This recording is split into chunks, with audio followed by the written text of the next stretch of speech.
So this week's episode is called Let Grandma Starve because we were going to rail about Social Security and then shit went crazy this week in Texas with Ted Cruz. And so now we're just going to talk about why people don't know what their government actually does. Are we ready, everybody? We're going to jump right into this. We'll be here. It's Libertarian Moms. Go. Oh,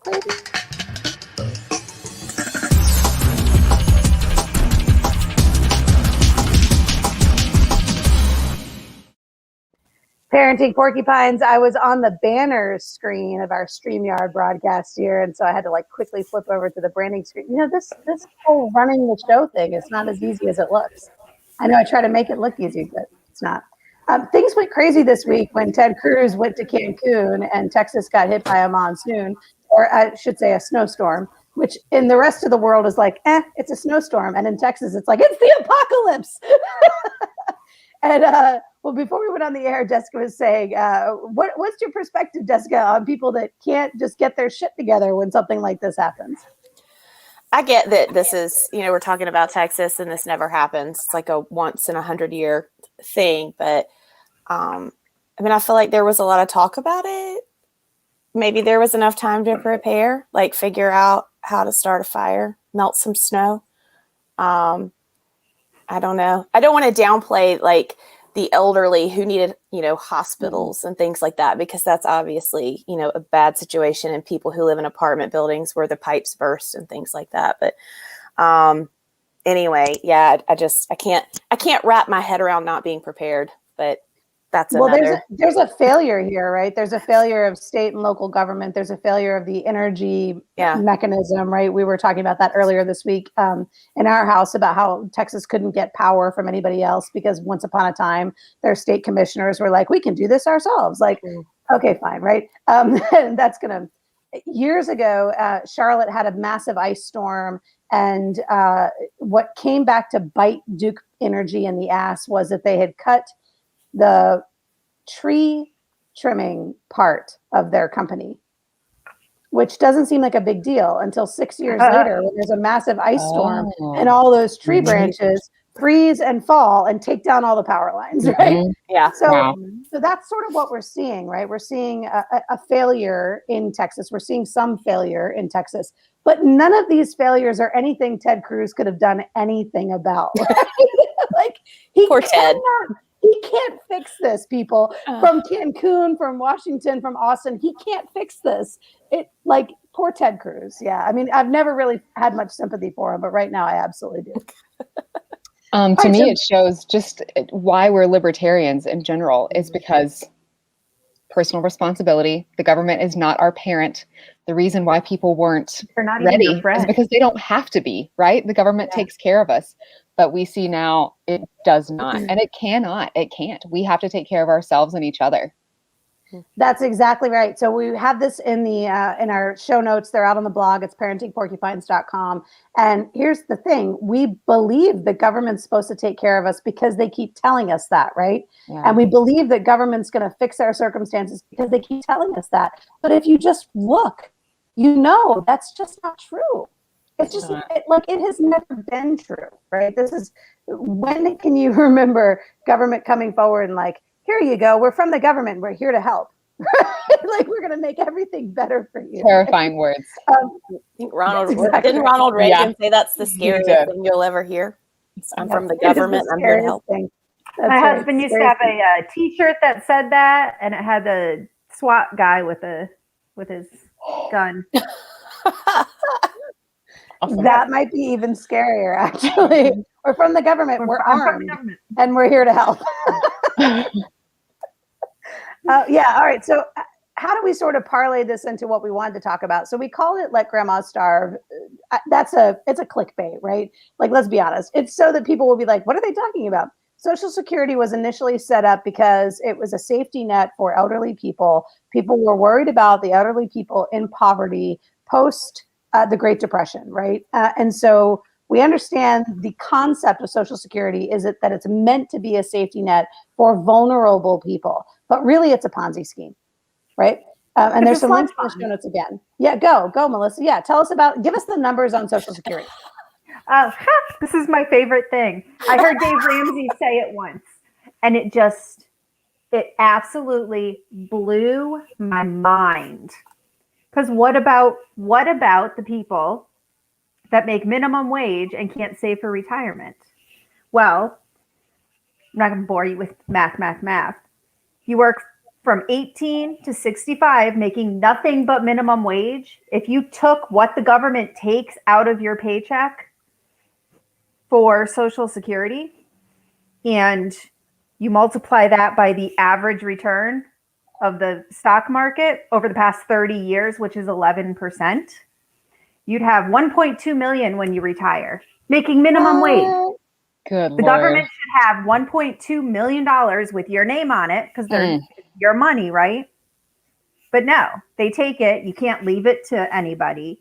You can't use it to, pay off your mortgage. It's not your money.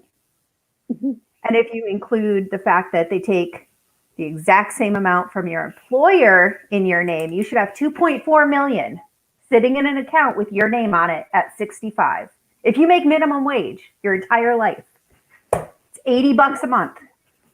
So imagine all these people who are making significantly more, right? Significantly more than minimum wage, right? The majority of our workforce who are making significantly more. And that's federal minimum wage. That's $7.75 an hour. Yeah.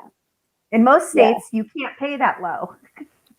The Ponzi scheme conversation about Social Security is directly related to two facts. Fact number one is that you are required to pay Social Security. So you are forced into this program, whether you want to be part of it or not. And fact number two is if this were being run by anybody else, it would be illegal. But because it's being run by the government, it's cool. We should trust you. You're good. You've got all of my money. How does this relate to Texas? Well, in fact, Rick Perry, who is the former governor of Texas, was one of the politicians that got maybe a little bit of hot water for calling Social Security a Ponzi scheme. And, rightfully so. And some of his opponents sort of backed down from it after it was said that. But did you ever think, Jessica, as you were coming up through the workforce, did you ever think Social Security, you were going to get Social Security? No. As soon as I was able to find a job that offered me 401k, I started dumping into it because I don't expect that it's going to be, any significant source of income for me in my retirement. No, As early as the 90s, I was like, that's not for us. No, I feel like we learned about it in history class that like none of us were going to get it. And I'm high school class of 2005 and we were talking about it in the early 2000s. It's not happening. Yeah.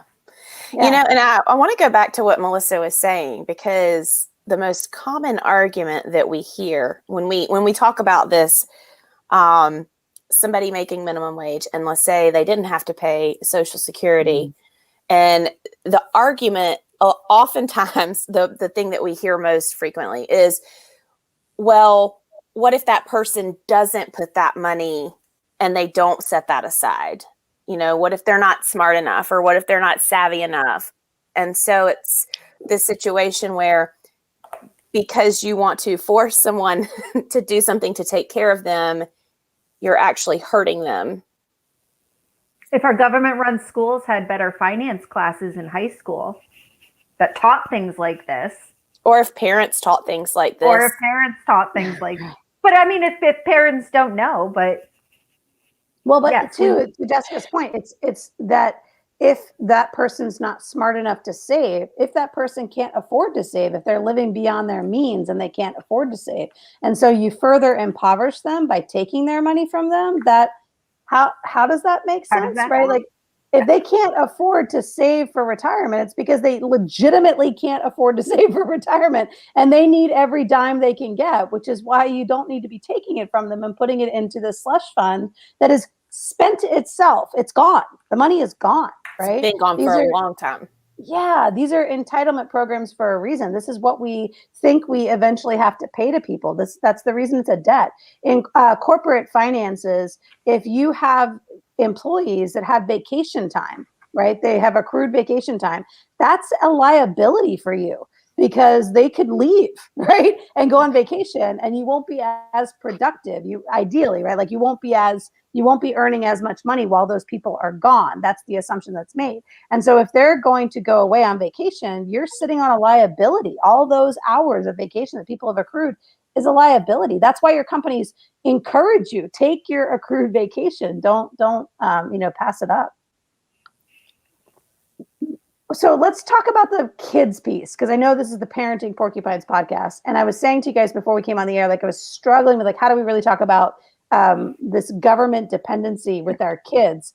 But now all of a sudden, and maybe it's the vodka, it's like super clear to me that we have this like parent mentality as far as the government is concerned, because our politicians keep telling us that they're going to take care of us. Elected officials tell us they're going to take care of us.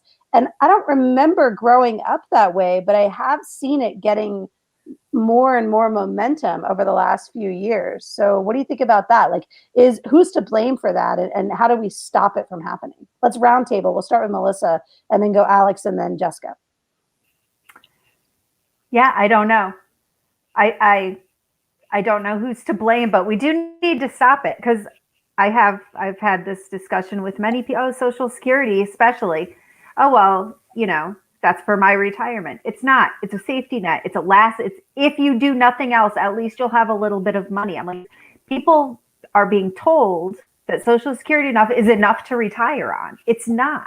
It's like, I get my Social Security save $800 a month. Okay, well, I can't live on that. Right? Who can live on that? Right. And then, so I don't know when people started thinking that it was a retirement plan instead of a safety net if your retirement plan goes bad. That's a really good point, because I want to push that to Alex too, right? So when government does things for us and tells us they're taking care of it, do we then stop doing it? Always. It's just part of psychology, because we're being told that it's being done for us. So much money is being taken from us. I just need to put this out there real quick. As a small business owner, I pay all of it. I don't have my employer doesn't pay half of it. So 12.4% of my income, 12.4% goes to something that I will never see. And I've been a small business owner for 10 years. I would probably do scary things if I added that number up. So I'm not going to. I'm going to prevent myself from knowing what that is so far. But of course, people are going to stop doing things for each other and for themselves when the government is doing it for us.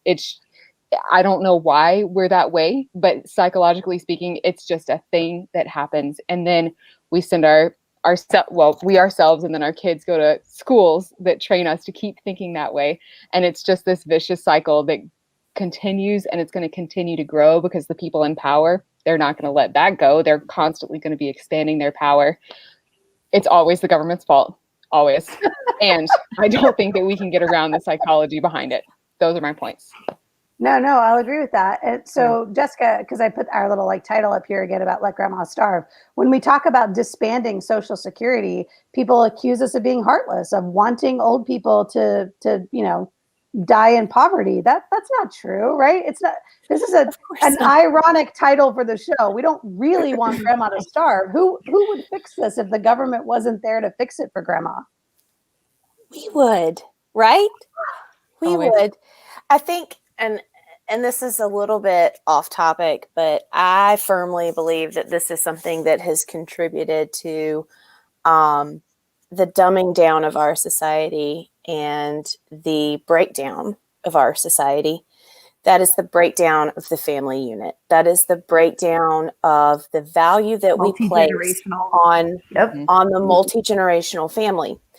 I grew up in a very tight-knit family.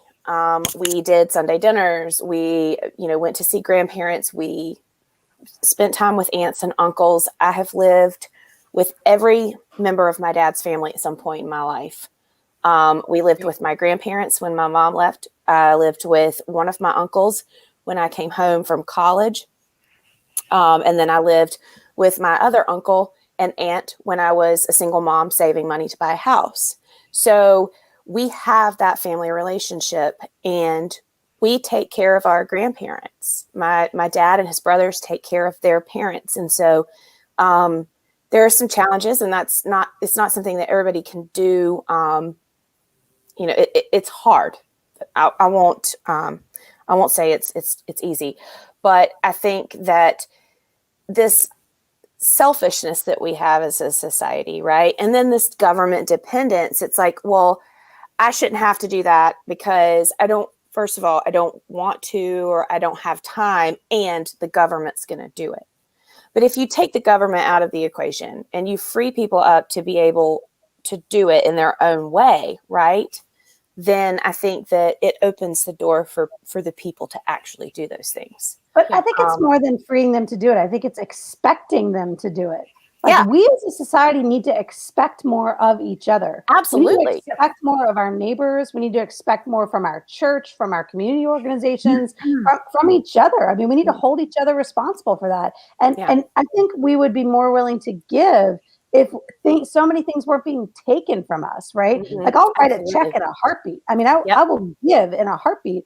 I would give more if it so much wasn't being taken from me. Mm-hmm. I'll go out there and volunteer in a heartbeat. I would do more of that if I didn't have to work 40 hours a week. So when we think about the breakdown of society, I think it's twofold, because I think part of it is this government dependence. But I think part of it too is that government created the 40-hour week. That's how you get benefits. That's how you have to be a full-time employee. That 8 to 5 every single day, that 40-hour commitment to your employer is also taking us away from our families, from the ability to care for the elderly, from our ability to care for one another. I mean, if you have an elderly person in your neighborhood that doesn't have any local family, you'd want to go and care for her, but you can't if you have to 8 to 5 it with your employer, because you need those benefits. You need, medical insurance, you need whatever. I think if we stopped with that garbage too, right? If we get, and that's like, you guys know, that's my big ass soapbox, is like, stop with the 8 to 5, stop with the 40 hours a week. But I think all of that is a government construct, and it's all about systemization. It's all about creating a one size fits all. And it simply is just not true. It doesn't. And ultimately, that leads you to control. All of that is just all about control. Absolutely. Yep. And the people who get elected are the ones that get the control. And so why would they surrender it, right? Yeah, why would, 100%. I mean, poor Ted Cruz, bless his heart. Why would he give that up? Seriously. He's in charge, man. He's not Every in charge. one of them's on a gravy train. Including the weather. In Texas, but yes. Elsa couldn't help these people. Okay, look, I mean, honestly, a Disney princess could not have saved Texas, all right? It was snow. It happens, but it didn't take long. It starts to melt, right? This is also not a permanent condition. I think that's another point too. I can't remember which of you guys made it, but like these things that happen, these emergencies are not permanent conditions. Yeah. So we don't need a massive statewide program, federal program, city-funded program, mandate of some kind. Let's put in a new tax, all kind of fanfare. Like, just fix the problem. And there's nothing as permanent as a temporary government program. Is that another Reagan quote? I don't know. It's someone, like it's not me. I don't know who said it, but I've heard it. And I love it. I love it. Yeah. We saw there were some, because I want to hold the media accountable too in this conversation we're having, because we are pulling this like Ted Cruz, Texas thing into, the government just needs to butt out conversation. I want to hold the media responsible too, because they did show, it was almost like back to back. And you kind of want to know, like, does the news editor get the irony of what he's doing right now? Where on one side, they're blaming a federal representative for leaving the state of Texas when there's nothing he could have done. And on the other side, they're like, look at all these cool Texas citizens helping each other out, right? It was like local gyms that were opening up for people to come and stay with them, and furniture stores that were letting people come and sleep on their furniture. Like all these local entrepreneurs, businesses, and citizens that were helping each other out. And it was like, do you see that? Like how does the news editor not see these two things and go, something smells here? Yeah. Oh, I was sort of blown away by that last night on the I got to the point I like actually tweeted, and again, it might have been the vodka. I actually tweeted out to NBC Nightly News, like, y'all, there was one girl that had been, the story that they had out was about how she was helping her family business, and she was also attending online school. And the way they positioned this story was that she was some kind of victim of the system not getting it right, instead of like, what a hero. Look at her kicking ass. Yeah. Oh my That's all I goodness. think is, look at, she's doing it Oh, all. Lord. I was so Gosh. mad. I actually like tweeted out to NBC Nightly News, like, you Good. guys got that story wrong. If anything's got it deserving of wrong. a You tweet, did it it's wrong. that. Oh. Man. So there are, the government does have legitimate obligations, responsibilities, right? We're not all anarchists, Jessica, but some of but we do understand there is a role to be played, right? It's just not this gigantic role that creates sort of like infantile adults. Yeah, Right. especially at the federal level. Yeah, exactly. And people, I yesterday, the day before, someone was commenting about the frickin' face masks and the Constitution. That where in the Constitution does it say you don't, like, you have a right to not wear a face mask? Which amendment was that again? Yeah, I don't know. Yeah. You guys didn't get that? It was in the Bill of Rights. Oh my God. Well, And since you didn't see Christopher like, I don't Jackson think has you replaced understand. George Washington for me on like every I know. quarter and dollar bill, Me I'm too. never seeing him with a face mask in my head. Sorry, Melissa. I'm like, I don't think you understand how the Constitution works. It doesn't list our rights. It lists the very, very few things the federal government is supposed to do. That's all. If it's not on that teeny tiny list, they've got no business in it. So show me where it says they can tell me what to wear. Yeah. Where is that an enumerated power of the federal government? And so we talked about this before, because it's not necessary. You shouldn't have to be told to wear a face mask. You should be given the evidence of science, and you should make the rational, grown-up decision that this is the right thing to do, right? Yeah. Yes, but the article was about a restaurant had decided not to require people to wear a mask when they walk the 10 feet from the door to their table. And people were complaining. Greenville? Is that Here, I'm going to go to it. I think it's like it's a probably, free-for-all I in don't know. the upstate, isn't it, Jessica? I don't know where it was. Okay. It was a Charleston news outlet that posted the story, and I didn't read it. But Well, yeah. we have go, Jessica, because we have massive mask compliance here in Columbia. But I Yeah, want to hear we from don't- Jessica about the upstate. We don't. I mean, we don't here in the upstate. So, well, generally, if a business owner asks someone to wear a mask, I think usually people are pretty good about doing that here. But if the business owner says you don't have to wear a mask and people don't wear a mask, then I don't understand the problem. Like There is no issue there. people who Fine. are so upset about whether or not someone has something covering their face is just incomprehensible to me. And that's probably that's a whole nother discussion. It is, That is yeah. a whole nother discussion. But here in the upstate, generally, a lot of restaurants do have it on their doors. And I think it's for them, a lot of them, it's more of a liability thing. Oh, yeah. It's to protect themselves from being in trouble if somebody gets sick. Mhm. But I mean, I see both of them. But I also have seen today we were at a restaurant. There was somebody not wearing a mask and nobody from the restaurant asked him to put one on. So, I mean, it's kind of, I don't know. Well, I think too, we look at like infection rates and things like that and the likelihood of you getting it and blah, blah, blah. And like the key is it's all about taking, and you as an individual simply being in that and are taking the risk that you may in fact contract COVID. Just being there is a risk, right? I think my internet is failing, so I apologize for that. But You look very comfortable. it goes back to personal responsibility. It's my cheeks are pink because I forgot to turn my fan on. So like my light is on, Is that but why? the fan's not on. So like It's the that vodka. why? and there's vodka.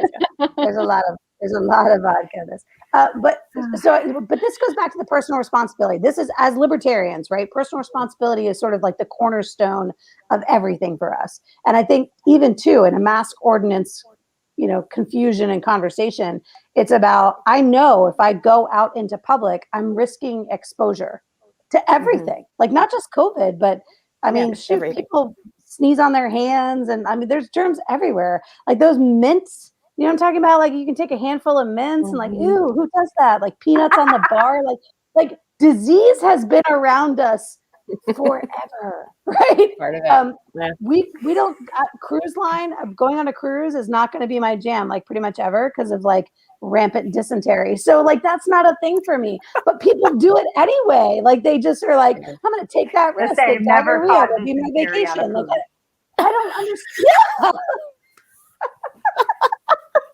It was fun. So I mean, not to downplay COVID, I understand that the risks of this particular disease are much higher, but I guess what I'm saying is like there's always been a personal responsibility conversation about this. And whether you have a mask ordinance or not, people are still putting themselves at risk every time they go out, whether they're wearing a mask or not, right? So at what point do we say the government can't be mom and dad? They can't tell us what's right and what's wrong because they get it wrong a lot. And we should just, start adulting like actual adults. I mean, any time would be great. If we could do that now. Yeah, that'd be perfect. We could start tomorrow even. I'd be okay with tomorrow. Okay, cool. Let's sleep. We're going to need a logo and a tomorrow. hashtag and probably a flag. I'm pretty sure. But we're not getting on a boat, so don't. Right. No boats. No boats. I'm on a boat with my flippy floppies. No, there'll be no boats. There'll be no boats. The closest I come to a boat is binge watching Black Sails on Stars. But other than that, no, there'll be no boats. I love boats. Those are great. 12 miles out, and it's a government-free zone. So do whatever you want. we live in Charleston for a reason.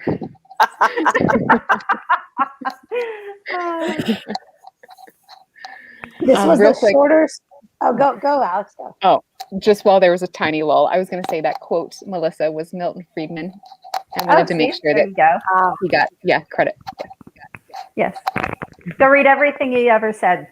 It's a good idea.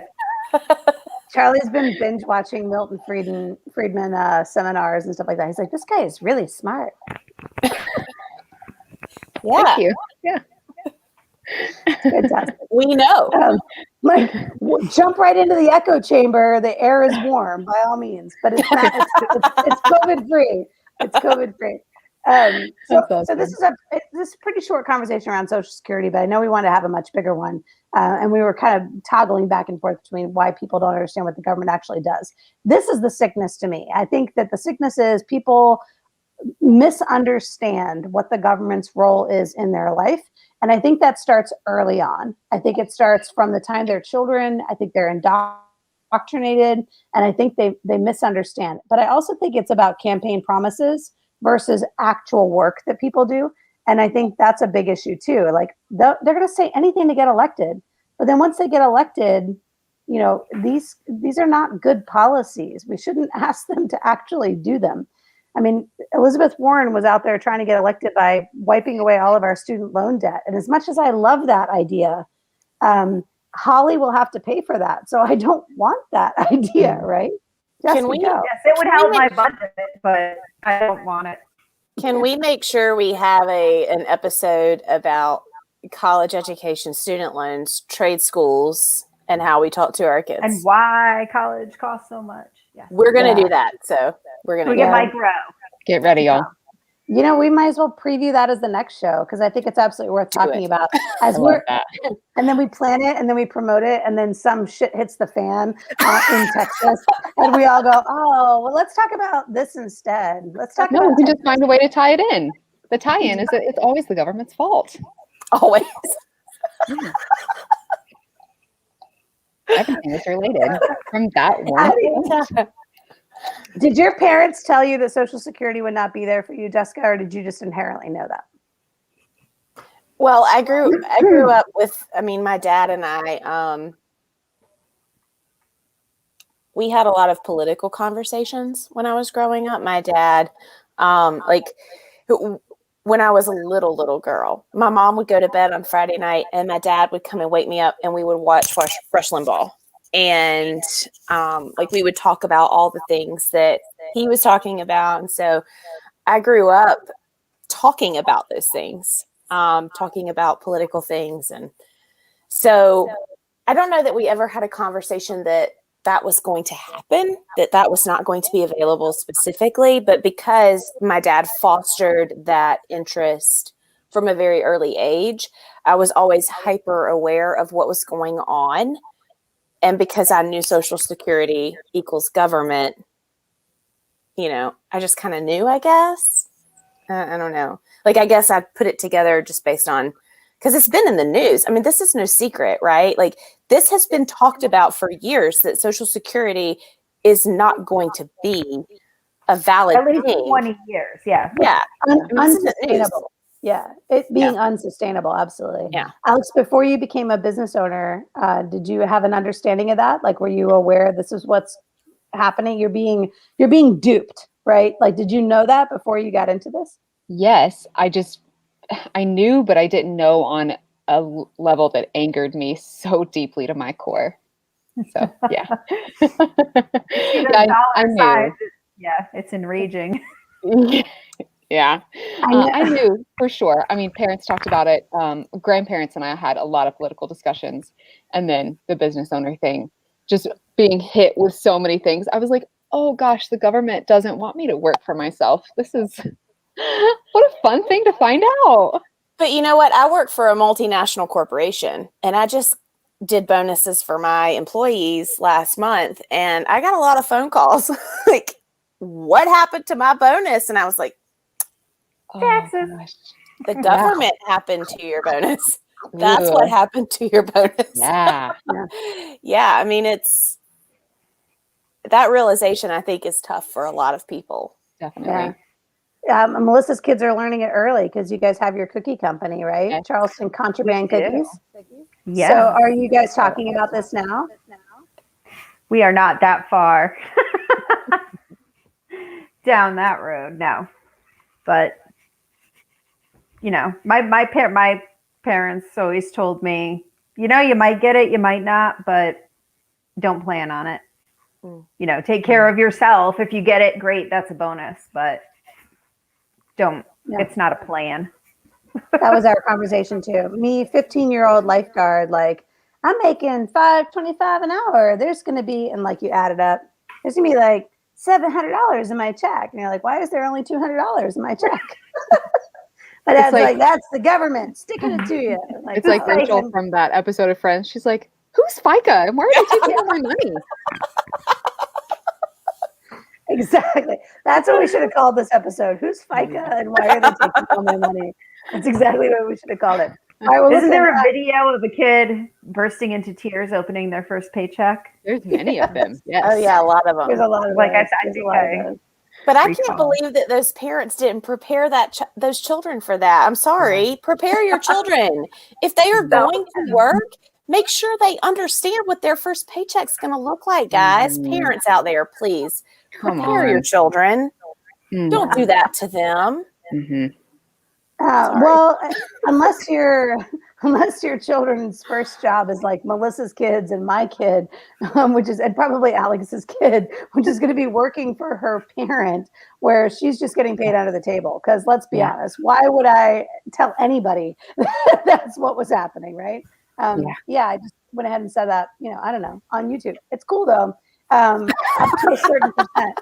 I think you don't necessarily have to pay taxes. Right. You're on the list now. You're on the list. Congratulations. Lord, I've been on the list since graduate school when I changed my homepage to Al Jazeera English. I was studying global leadership. It was a valuable website to have. All right. Yeah. All right. Well, listen, thank you for spending your Saturday with me. This was fun.